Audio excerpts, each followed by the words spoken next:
Yeah, well, you were saying different names, but why not stick to your own name? Just call it Adam Goldberg. Everything. Well, I mean, there's a very non-complicated answer for that. There is a guy named Adam Goldberg, and he's got records. So, I mean, it would be confusion in the marketplace. Were it not for him, I knew. Yeah. I probably wouldn't anyway, though. I mean, just because I don't know. I don't. I mean, I write the songs and and I make the songs, I guess. But at the same time, I don't know. It just seems to me like that they're projects and they need their own names. I guess. Could be Adam or just Goldberg. Yeah. Okay. You were saying the last question. There's a song Erik Erikson. It's from 1999. Mm-hmm. So 12 or maybe 10 years old when you recorded it. Mm-hmm. Why did you pick this song? Because then there are a few songs from 2003, 4 years later. But why especially this first song, 1999? I was looking through old recordings, I think, and I listened to a live recording that I did with my band, this trio, in New York in 1999. Or 2000 actually was when this gig was, and I thought, fuck man, that sounds really good, you know. Like I said, I was never a big fan of doing the live thing, but I was like, that sounded really, really good, I thought, and something about it still resonated to me. No other song of that era. I mean, I would not play you anything from that era. I mean, honestly, I didn't know what I was doing.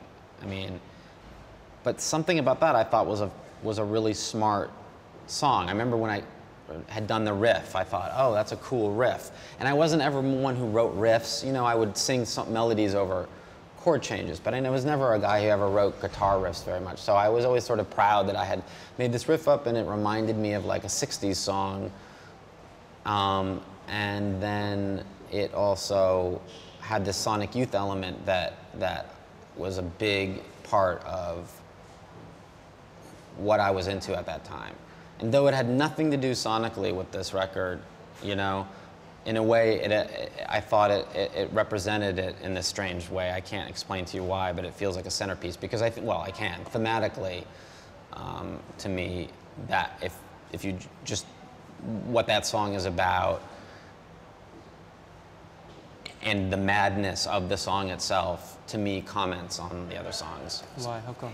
Thematically? Well, it's Erik Erikson was this developmental. He was a disciple of Freud and a developmental psychotherapist. You know, who I learned about when I was a kid, and whose work had always resonated with me. The fact that he had divided life up into a series of stages, but not just stages, but conflicts. And if these conflicts weren't resolved at any given stage, you would be thwarted. You would be, somehow stopped in time. You never got past, identity versus role confusion. You never conquered that conflict at the age of, 15 or whatever.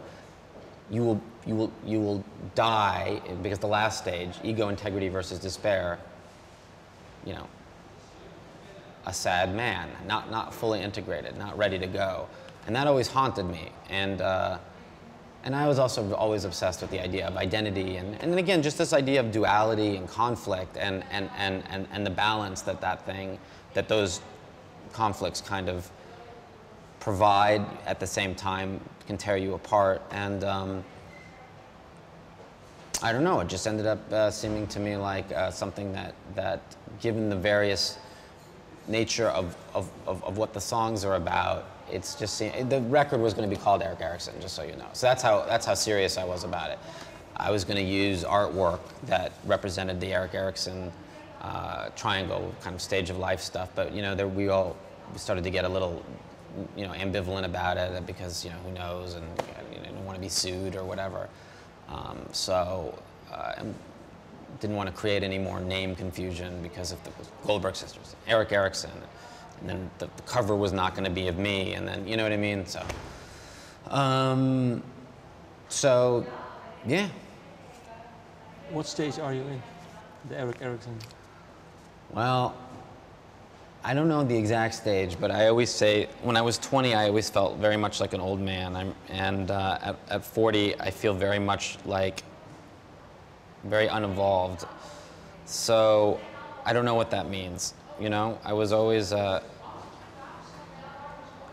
felt older than my years, and now I feel much less developed than I should be. So I don't know where that leaves me.